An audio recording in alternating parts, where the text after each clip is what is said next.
O tagaz era um pouco comum em outros tempos na Ria de Aveiro, desde o princípio de maio ao fim de setembro. Mas hoje quase se pode dizer ali extinta. Tão raros são já os exemplares observados. Os lugares onde ela aninhava foram ocupados pelo homem, afugentando-a a presença deste. Com o desaparecimento desta espécie, perde a Ria de Aveiro um dos seus mais belos ornamentos. Olá Zé, bem-vindo. Olá, Gonçalo. Portanto, isso cheira-me a quê? Citações para aí Taito ou coisa assim do género, não? Quase, quase. É do Rei Júnior, de 1931.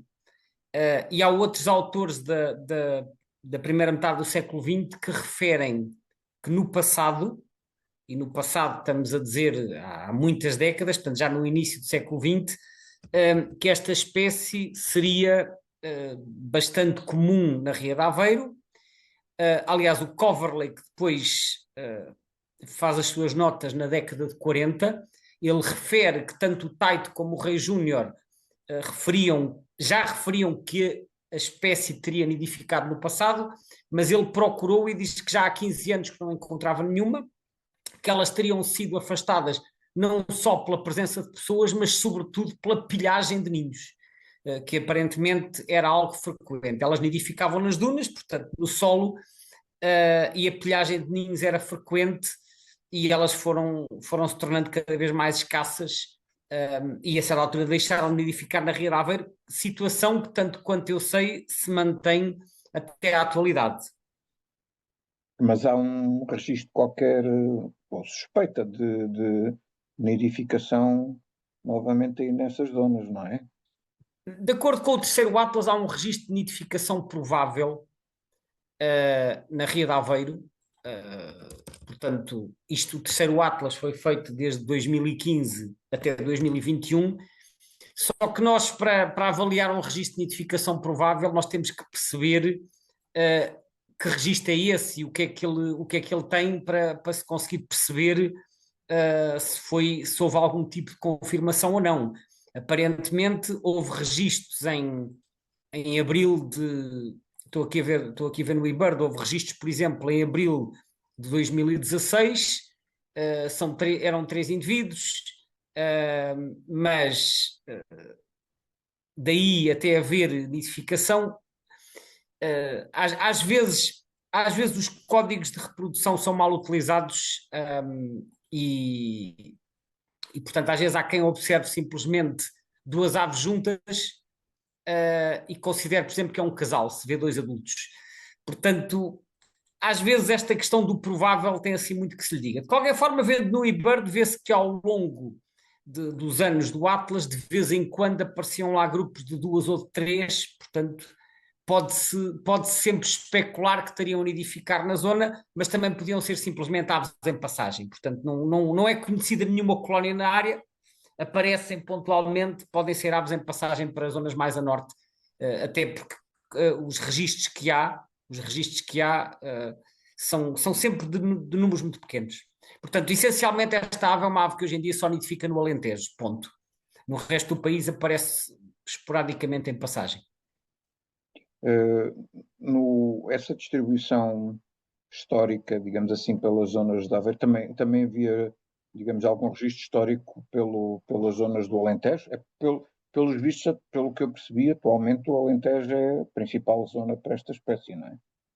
O Alentejo sim, mas hoje em dia é o Alentejo interior, ou seja, normalmente é junto às Albufeiras.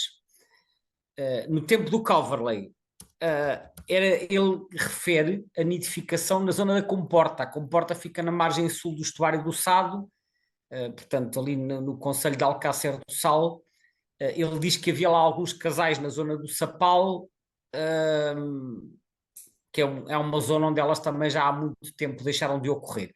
Eu penso que essa zona da Comporta, nessa altura estamos a falar, portanto, anos 40, devia ser uma zona muito pouco perturbada, porque nem sequer havia estrada pela Península de Troia, portanto, aquilo para lá chegar, as estradas deviam ser poucas, más, portanto, e havia poucos carros, portanto era uma zona relativamente sossegada. Hoje em dia é muito mais perturbada, portanto, possivelmente isso terá contribuído para o afastamento da espécie também. Agora, no primeiro Atlas de Nidificantes, que foi entre 1978 e 1984, não havia nenhuma confirmação de nidificação, embora houvesse assim uns registros dispersos pelo interior do país. Portanto, nessa altura elas eventualmente não nidificariam em Portugal, mas entretanto, com o aparecimento de cada vez mais albufeiras, criou-se algum habitat favorável e elas voltaram-se a estabelecer como nidificantes. E, portanto, esta O Alqueva espécie dá uma atual... sensação que é aqui bastante importante, não é? O Não Alqueva. percebi a O pergunta, Alqueva desculpa. dá uma sensação que é bastante importante aqui O neste. Alqueva, sim, a albufeira do Caia também, e há outras albufeiras no interior alentejano, como o Roxo, por exemplo, e algumas outras de menores dimensões. Portanto, atualmente, quando nós consultamos o Atlas, encontramos isso logo. Atualmente, a totalidade da população nidificante, pelo menos onde há quadrículas com nidificação confirmada, está no interior alentejano e particularmente na bacia do Guadiana. Embora haja algumas na bacia do Sado, pontualmente na do Tejo, mas a maior parte é na bacia do Guadiana, portanto Alqueva, Caia e outras albufeiras ali bem no interior. A Espanha população... supostamente é muito importante em termos de distribuição europeia para esta espécie, não é? O Portanto, é que a normal Península... Espanha sendo Espanha, muito Espanha, importante, não sim. é? Espanha e Nós Portugal. estamos aqui paredes meias com eles, não é? Portanto, vamos recebendo aqui algumas espécies, alguns indivíduos espanhóis, imagino eu. Sim, sim, provavelmente não há assim muitos registros de movimentos de aves anilhadas, de movimentos, tanto de recapturas, mas sabe-se que há pelo menos uma recaptura de uma ave anilhada na Dinamarca, porque elas também há uma pequena população lá mais a norte, na Dinamarca e no norte da Alemanha, e sabe-se que elas passam pela Península Ibérica quando vão em direção às zonas de invernada em África. Mas sim, é provável que haja trocas de indivíduos entre Portugal e Espanha, até porque esta espécie, pelas características do habitat que frequenta, acaba por também ter muitas flutuações populacionais. E, portanto, nos anos há muitos, noutros anos há poucos. Agora, efetivamente, a nível europeu, a população espanhola representa 37% da população europeia. Tem cerca de 5 mil, 6 mil casais. E a nível da União Europeia representa 2/3. Portanto, a população espanhola é importante a nível da União Europeia. Outros países com um quantitativo também que pode atingir 1 milhar de casais ou mais é Portugal, França, e depois fora da União Europeia temos ainda o Azerbaijão, a Rússia e a Ucrânia, porque fora da Península Ibérica a principal área de ocorrência é essencialmente junto ao Mar Negro e junto ao Mar Cáspio. Portanto, isto é uma espécie do sul da Europa, essencialmente. Há noutros países da orla do Mediterrâneo, mas é principalmente na Península Ibérica e depois nessa zona, então, junto ao Mar Negro e ao Cáucaso. E depois há uma população muitíssimo menor lá para cima, que eu referi há pouco, na Dinamarca e na Alemanha, mas aqui estamos a falar, segundo os números da BirdLife, estamos a falar de escassas dezenas de casais lá para cima. Portanto, a população espanhola e também, por acréscimo, a população portuguesa são muito, muito relevantes no contexto da União Europeia, sem dúvida nenhuma. Isso eu bem percebi. A primeira vez que tu viste esta espécie foi precisamente em Espanha. Em Espanha, no Parque Nacional de Doñana, no mesmo dia em que eu vi a águia imperial e a gaivina dos paúis, pela primeira vez, que foi no dia 16 de abril de 1990, tinha ido até lá a partir da Ria de Alvor com o meu amigo Nuno Santos e com os pais, portanto eles tinham ido passar o dia à Doñana, convidaram-me para ir com eles, e eu já relatei as observações das outras duas espécies, e depois quando estávamos ao pé del Rocio começámos lá a fazer uma caminhada lá através de um bosque que tinha pinheiros e sobreiros e fartámos de ver rapinas, e a certa altura, ao fim de andar muitos quilómetros a pé, chegámos ao final do bosque, entramos numa zona mais aberta das marismas, que tinham os canais, e ao longo desses canais é que vimos então as primeiras Galochelidon nilotica, portanto tagazes ou também chamadas gaivinas de bico preto, andavam aí. Essas não vimos em El Rocio, só vimos mesmo lá para o meio das marismas, e portanto foi a terceira e última espécie nova desta visita à Doñana, o que significa que foi um dia bastante produtivo. Isto foi em plena época de reprodução, não é? Foi em abril, exatamente. Portanto, eu penso que poderiam ainda não ter ninhos, porque isto são espécies migradoras, podiam ter chegado há pouco tempo, e podiam estar ainda ali a tentar estabelecer-se. Agora, a propósito de Doñana, gostava de referir o seguinte: eu outro dia, quando falei da gaivina dos Pauís, mencionei que a população no parque diminuiu muito face ao que era no passado, porque no passado terá tido 50 mil aves ou mais, e que atualmente oscilava entre 0 e 6 mil casais, dependendo dos anos serem bons ou menos bons, dependendo dos níveis de água na marisma. Isto para a gaivina dos Pauís.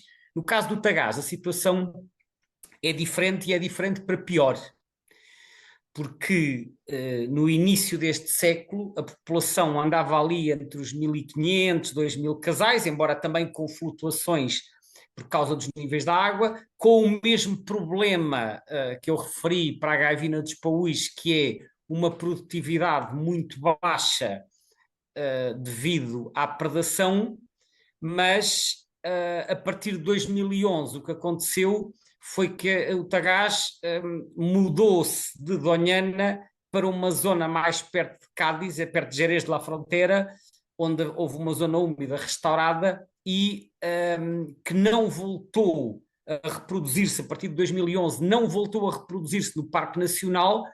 Durante alguns anos, até 2020, ainda se reproduziu em números reduzidos numa zona periférica do parque chamada Veta La Palma, mas a partir de 2020 desapareceu por completo de Doñana. Isto é o que diz numa brochura, num pequeno trabalho que a SEO, a Sociedade Espanhola de Ornitologia, fez há cerca de 3 anos.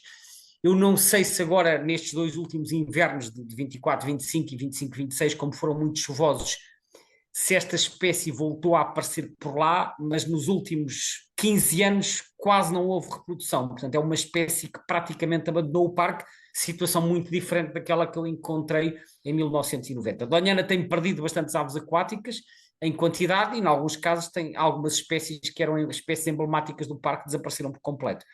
E Esta espécie, pelo que estas eu li, situações requerem um acompanhamento mais continuado, precisamente para percebermos o que está a acontecer. Mas esta espécie, pelo que eu li, também não é assim muito fiel aos locais de nidificação. Portanto, dá uma sensação que ela vai variando conforme lhe apetece. Sim, por causa dos níveis da água. Por causa dos níveis da água, porque ela requer locais de nidificação, e ela, quando se alimenta, nem sequer se afasta muito dos locais de reprodução. Portanto, ela precisa de sítios de reprodução que tenham que tenham, enfim, alimento e condições de nidificação apropriadas. Agora, é verdade que ela tem muitas flutuações, como acontece com a gaivina dos Pauís. Essas flutuações em várias espécies são normais, porque têm a ver com os regimes de precipitação. Há anos mais secos e anos mais chuvosos, portanto é normal nidificar nos anos e noutros anos não nidificar, mas quando uma área, ainda por cima uma área tão relevante como é o Parque de Doñana, portanto onde estão as marismas do Guadalquivir, deixa de ser usada, e já não é usada dentro do parque há 15 anos, quando antes havia milhares de casais. Isso significa que já pode não ser uma questão conjuntural, como seja anos secos e anos úmidos, pode ser um problema estrutural. E Doñana, de facto, tem enfrentado problemas estruturais, como sendo a questão da sobreexploração dos aquíferos e das condições de nidificação se terem degradado. E reparem, em Portugal, de certa maneira, aconteceu o mesmo. Elas nidificavam na Comporta, nidificavam na Ria de Aveiro, e ao longo do século XX abandonaram esses locais. Elas só estão a nidificar em Portugal porque apareceram habitats artificiais, que são as albufeiras. Portanto, há espécies que conseguem sobreviver porque colonizam outro tipo de locais, mas neste caso são sítios artificiais. Ora, isto é relevante porque há espécies que se conseguem adaptar, os seus locais tradicionais degradaram-se, mas elas encontram alternativas em locais artificiais, e isso é bom, sem dúvida, porque elas conseguem reproduzir-se, mas há outras espécies que não conseguem adaptar-se, e essas espécies depois podem ficar numa situação preocupante. Por isso é importante fazer esta monitorização para percebermos o que está a acontecer. Em Portugal, neste momento, parece estar numa situação saudável, porque elas conseguiram se adaptar muito bem a certas albufeiras, particularmente, como já foi referido, o Alqueva e o Caia, porque são albufeiras que têm ilhotas no meio e elas gostam de nidificar nas ilhotas.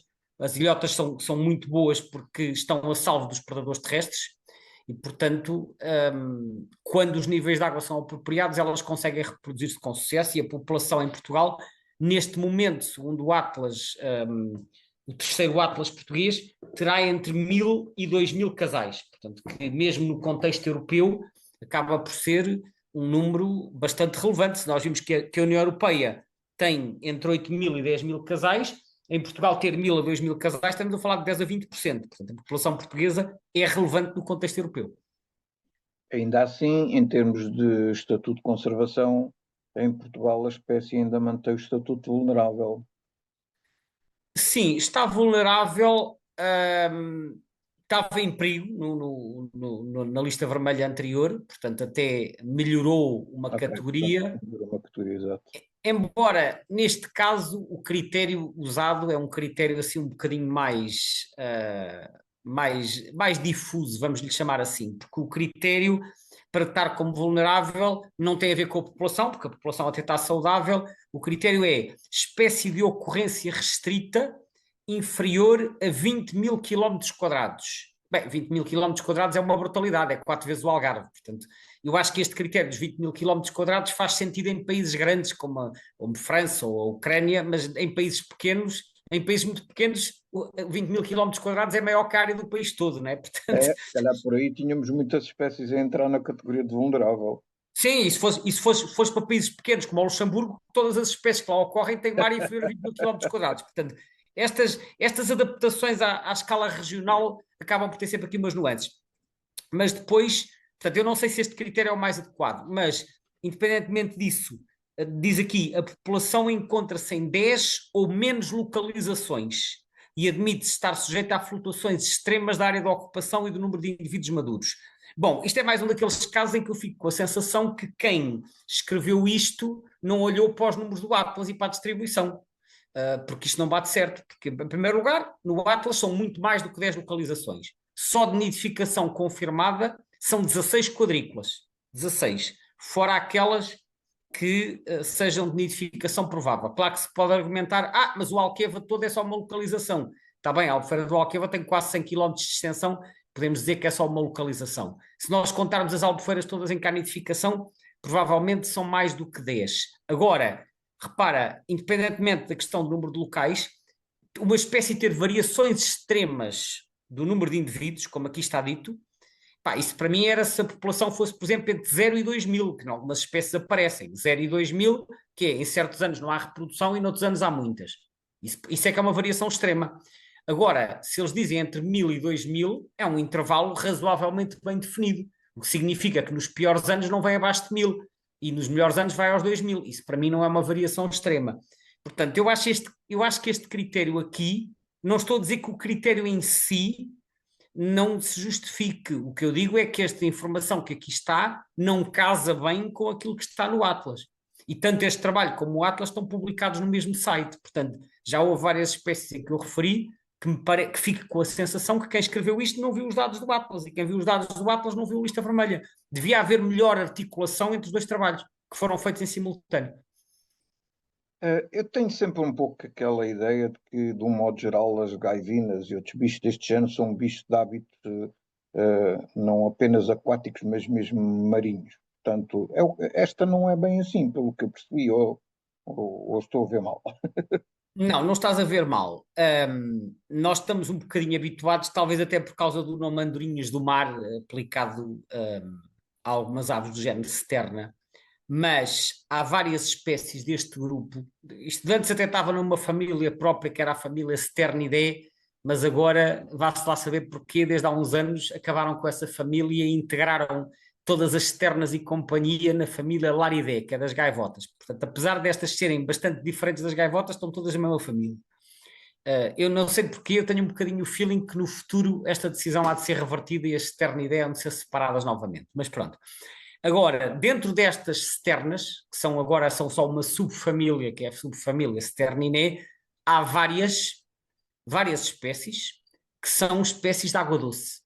São aquilo que os ingleses chamam marsh terns, marsh no sentido de paú, portanto, são gaivinas de paúis. Eu não quero dizer gaivinas dos paúis porque isso é o nome de uma espécie, mas são espécies de água doce que, embora possam aparecer no mar, por exemplo, as gaivinas pretas, Calidonias niger, aparece no mar em migração, mas nidifica em zonas de água doce. E, portanto, são espécies que estão especializadas, por exemplo, em insetos aquáticos, que aparecem muitos em paúis, também se podem alimentar de peixe, naturalmente, mas não são espécies exclusivamente marinhas, embora possam aparecer. E tu olhas para o mapa de distribuição que está no Atlas europeu, ou no Atlas espanhol, ou no Atlas português, e vês que realmente há muito mais registros de nidificação no interior do que provavelmente ao longo da costa. E quando é ao longo da costa é porque há zonas úmidas costeiras, como estuários ou lagoas. Elas não são uma espécie marinha no sentido estrito. Portanto, isso é uma característica comum a várias espécies deste grupo, é serem espécies de água doce. Apesar disso, tem uma distribuição quase global, ou global mesmo, à volta do planeta todo, não é? Só não Verdade. vai lá para os extremos, para as latitudes extremas, de resto. É uma espécie que podemos chamar quase cosmopolita, sim, só não vai às latitudes muito elevadas, mas ocorre em latitudes temperadas e tropicais, nidifica na América do Norte, na América do Sul, nidifica no Norte da África, na Europa e em várias zonas da Ásia, mas é essencialmente migrador, embora no continente americano haja algumas populações residentes, mas as populações do Paleártico são migradoras, portanto, as europeias e parte das asiáticas vão invernar em África, e depois há outras mais orientais que vão invernar nas costas da Índia, da Austrália, da Indonésia e de outras ilhas ali do Indo-Pacífico. E aí, de facto, acontece também com outras aves aquáticas que no inverno se tornam muito mais costeiras. Portanto, elas são de água doce na nidificação, mas quando vais ver a distribuição de invernada, elas são costeiras. Mas atenção, costeiras não quer dizer necessariamente marinhas. Costeiras pode significar que vão, lá está, para estuários e outras zonas úmidas junto ao litoral. Como acontece com as Mas há limícolas. assim Como uns acontece com as registros, mas há assim uns registros esporádicos na Madeira e nos Açores, se não me engano, não é? Uma coisa assim do estilo. sim, mas isso são certamente aves em migração, não é? Portanto, Uma migração não, através do Atlântico, enfim, não é? sim, mas o que acontece é que muitas vezes as aves, quando estão a migrar, sobretudo se estiverem a migrar sozinhas e não conhecerem o caminho, muitas vezes perdem-se, seguem a direção errada. Repara, as aves migram por instinto, muitas vezes. É claro que às vezes há muitas espécies que migram em bando, e essas que migram em bando vão atrás das outras que já sabem o caminho. Mas há espécies ou indivíduos que às vezes vão sozinhos, e pá, quando vão sozinhos vão seguindo o seu instinto, mas às vezes não estão a seguir a direção certa, às tantas perdem-se. Imagina, estava no voeiro, ou era de noite, ou qualquer outro motivo, entram pelo mar adentro e perdem-se. Curiosamente, há muito mais registros nos Açores do que na Madeira. Eu olhando para o eBird, na Madeira só encontro 3 registros. Nos Açores aparecem muito mais, alguns deles recentes. E tendo em conta que esta espécie ocorre na América, nos Estados Unidos, eu até ponho a hipótese de algumas das aves que aparecem nos Açores virem do lado de lá do Atlântico. Não é Exato. impossível. Uhum. Portanto, Como é normal nestas espécies com estas distribuições muito alargadas, tipicamente também tem uma série de subespécies, não é? tem 5, sim, tem 5. Tem 5 subespécies que estão elencadas no Birds of the World. Nós temos cá a subespécie nominal, que é a Gallochelidon nilotica nilotica. Depois há outra na Ásia, e há uma, duas, três na América. Portanto, essencialmente é isto. Uhum. Tu já tinhas falado na última conversa que também tivemos a falar de uma gaivina, sobre a questão do Kelidon, que tem a ver com andorinha, não é? Mas Exato. esta é Gallochelidon, não é? Portanto, Sim. o que é que difere? O Kelidon foi a palavra que deu origem a Calidónias, no caso da Calidónias híbrida. Ora, Gallochelidon é uma palavra composta. Kelidon, como já referiste, vem do grego, quer dizer andorinha. Gallo vem de galau, que significa rir. Portanto, rir, e porquê? Porque alegadamente, isto de acordo com as descrições mais antigas, estes chamamentos que elas fazem fariam lembrar risos de pessoas.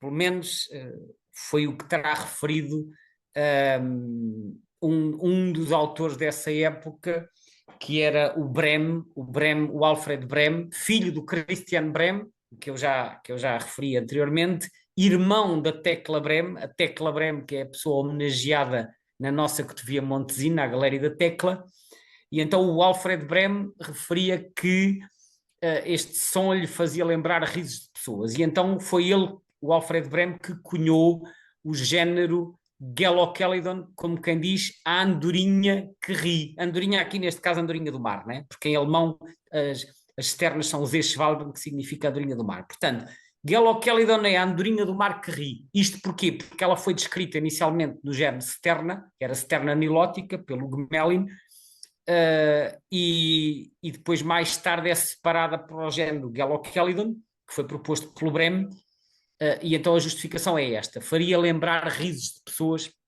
que é o tal som que nós ouvimos no início. Nilótica. Bom, nilótica quer dizer que é do rio Nilo. O sufixo ica normalmente é um sufixo que se refere a uma região geográfica. Também temos açórica ou açóricos, no caso masculino, e temos ibéricos ou ibérica. Portanto, o ica refere-se a uma região, e a região é o Nilo, nilótica. O T está ali para fazer a ligação, creio eu. Portanto, nilótica, porquê? Porque quando o Gmelin descreveu a espécie, lhe chamou-se Terna nilótica, a localidade tipo foi no Egito.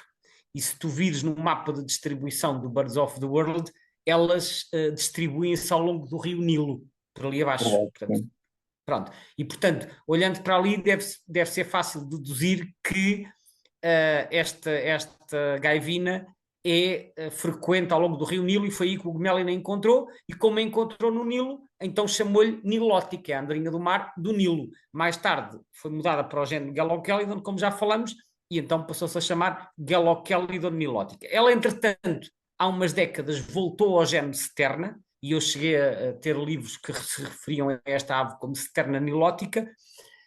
Recentemente foi reclassificada, e então o género Gelochelidon foi ressuscitado, como se diz muitas vezes na taxonomia, porque o género já existia, e quando se resolveu voltar a separar a espécie, vai-se buscar esse género que já tinha sido descrito, em vez de se criar um novo.